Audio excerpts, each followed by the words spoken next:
жазып өтелік, иә?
Енді әнді тыңдаған кезде қандай әсерде болдыңыздар?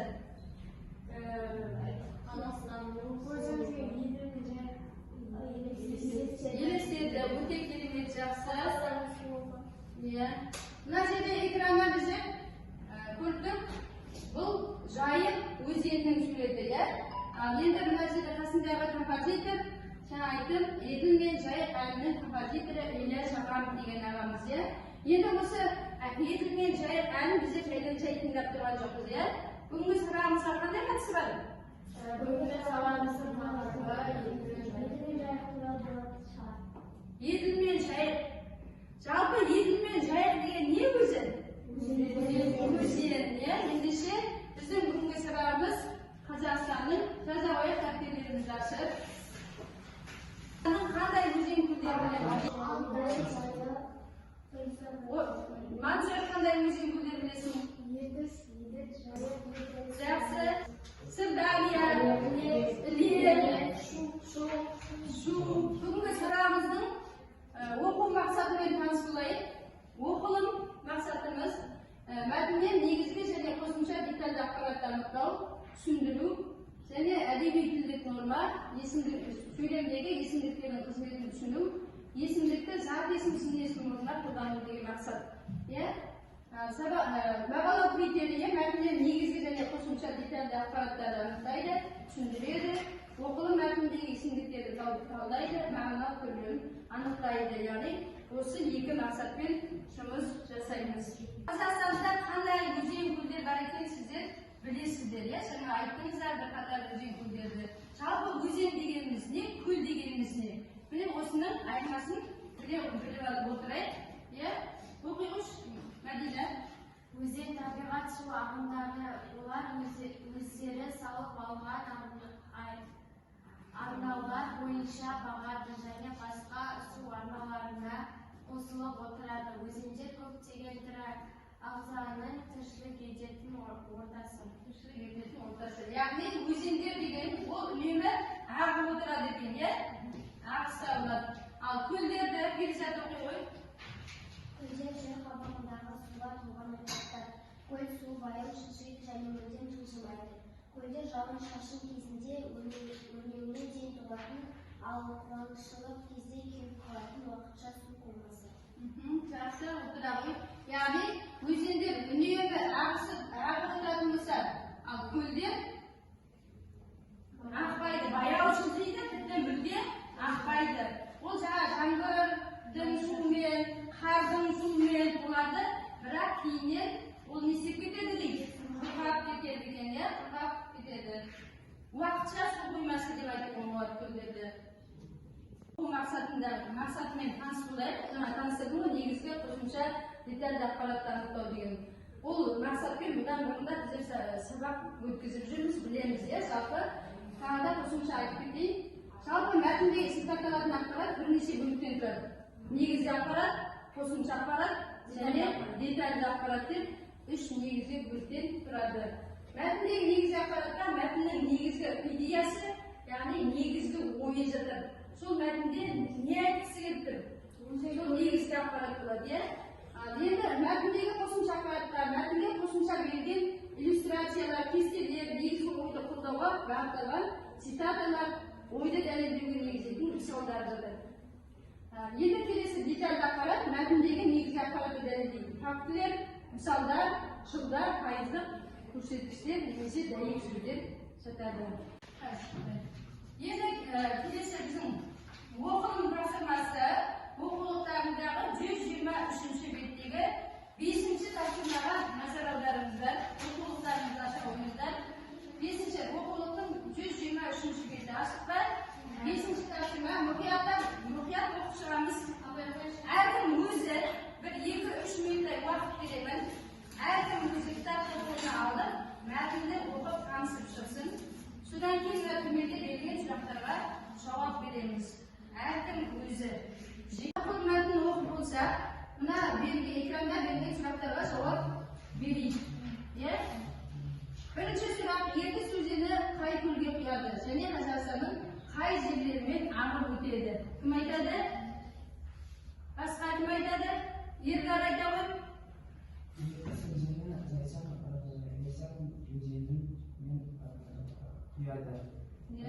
Ол 1400 километр бойы Қазақстанның аумағымен ағып өтеді. Ағып өтеді. Жақсы отыра ғой. Жалпы Зайсан көліне құяды және Қазақстанның 1400 километр аймағын ағып өтеді екен. Жақсы. Екінші сұрақ. Аса құнды балық түрі бар өзенге сипаттама берді. Кім айтады? Мансұр айта ғой.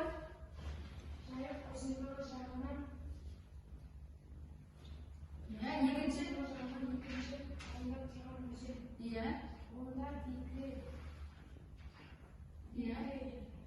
Аса құнды балық түрі бар. Өте жақсы отыра ғой. Келесінде аса құнды балық түрі бар. Келесі үшінші сұрағымыз, Сырдария мен Іле өзенінің ерекшеліктерін неде деп ойлайсың деген сұраққа кім жауап береді? Диляра. Сырдария өзені Ертіс өзенінен тек 2 есе кіші, ал Іле өзені Сырдариядан сәл ғана кіші болып табылады. Жақсы отыра ғой. Келесі сұрақ, Балқаш көлі неліктен ғажайып көл деп айтылады? Ойынды дәлелде дейді. Перизат айта ғой. Балқаш көлі бір ғажайып көл. Бұның батыс жағы тұщы, ал шығысындағы тұзды болып келеді. Жақсы. Бір жағы тұзды, бір жағы тұщы болып келеді екен. Жақсы. Енді жұптық жұмыс жасаймыз. Осы оқылым мәтіні бойынша жаңа оқып таныстыңыздар ғой. Енді жұптық жұмыс. Мына осы оқылымның ішінде берілген тапсырма негізгі ақпаратты, қосымша ақпаратты, детальді ақпаратты анықтаймыз. Жұп болып жұмыс жасаймыз. Қазір береміз. Қаратайын бе?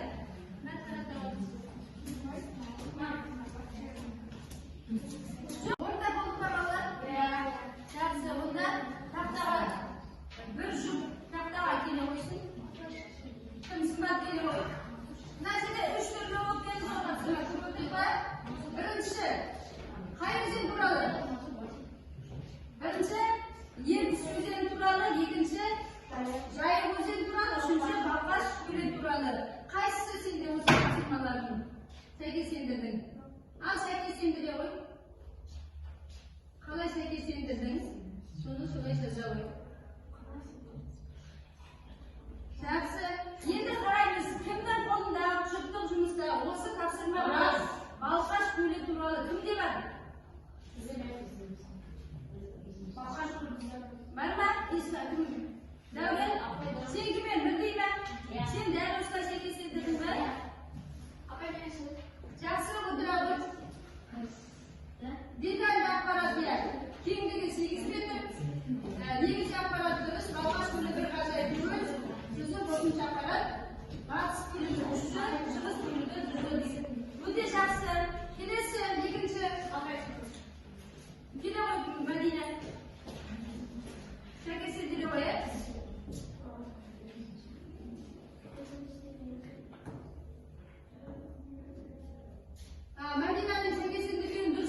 Soğan nazar audaramiz. Bu endi to'xtab shunisi. Sizga qalay to'xtasa olaylik. Bir sizga to'xtasa olaylik. Bilaylik. Bir qadamni sizga qo'shaylik. O'quvchilar, buni tavsiyani qalay o'rnaymiz? Mukatta tinglab olaylik. Qo'ldaqa dal o'sha diagramma berildi. O'sha diagrammaga mana bu o'quv matnidagi o'zing ko'llarni ko'lami va ma'nosiga qaray o'rnashtirasizlar. Ha, bana to'xtab shunisi tushundinglar. Al birinchi blokning to'xtab shunisini tundaymiz. Sizlar qarab o'zingizning yozganlaringizni tekshirib o'tiringizlar. Al o'qing.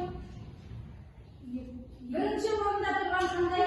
O'zi birinchi o'rinda turgan Yettis, ikkinchi o'rinda Shayx so'zim Sirdaryo Qafqaston. Durustmi? Boshqa to'plar o'zingizga Жалпы мен төртеу бердім ғой, сосын бұл оқушылар сол төртеу ғана жазып тұр. Қаншаға жазауыз? Ертіс. Басқаларыңызда? Ертіс дейді.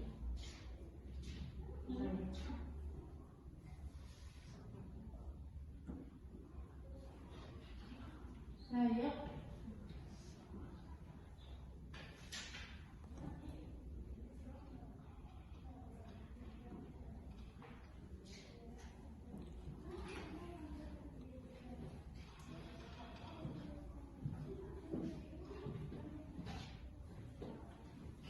Жақсы отыра ғой.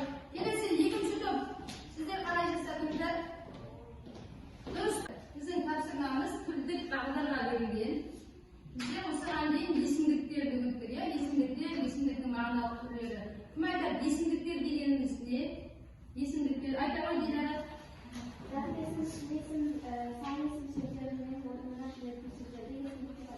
Есімдіктер деп атайды. Жақсы. Есімдіктердің қандай түрлері бар? Есімдіктің мағыналық түрлері, қандай түрлері бар? Иә. Иә.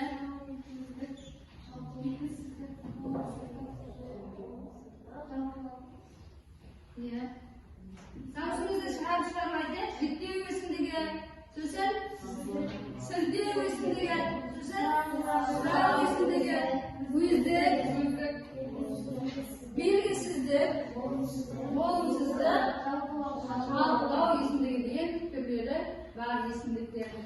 Енді оқулықтарында тағы да 125-ші беттегі 9-шы тапсырма қараймыз. Дәл осы кесте берілген оқулықтарында енді оны тәртіпке жазамыз. Өзен көлдерінің әрқайсысының тұсында бір-екі сөйлеммен есімдіктерді қолданып отырып анықтама жазыңдар. Оқулықтарында оқылым мәтінінен алуға болады. Тек ішіне не қосамыз? Есімдік қосамыз. Шектеу есімдіктерін қосасыңдар ма? Сіздер оқушылар жазып болдық па тапсырманы? Жақсы. Ал кім оқиды? Бірінші ертіс туралы. Қандай анықтама берді ертісте? Айдасылар оқи қойып? Ертіс. Қазақстанның ең ұзын өзені. Ол Зайсан көліне құяды. Ол Зайсан көліне. Жақсы. Осындай есімдік қолдандың ба? Қандай есімдік бар? Ол деген қандай есімдік? Жіктеу есімдігі шатаспайын. Жіктеу есімдігі. Жақсы. Келесі жайық туралы кім оқиды? Асар оқи қойып? Ұзындығы жағынан екінші орында тұрған өзен. Онда аса құнды балықтар өсіріледі. Жақсы. Енді осында есімдік қолдандың ба? Қай сөз есімдік? Онда деген есімдік. Қандай есімдік? Жіктеу есімдігі. Қандай есептіктер тұр? Онда қандай есептіктер тұр? Кімде, неде деген сұраққа жауап береді. Жатыс шектігінде тұрған жіктеу есімдігі. Жақсы. Сырдария өзені туралы кім оқиды? Кім оқиды? Мансұр? Оқи ғой. Ертістен екі есе кіші өзен Сырдария. Бұл өзеннің жағасында ежелгі аталармен қоныстар болған. Жақсы. Осы сөйлемдердің ішінде есімдіктер бар ма? Бұл деген есімдік. Қандай есімдік? Сілтеу есімдігі. Жақсы. Бізде Іле өзені туралы кім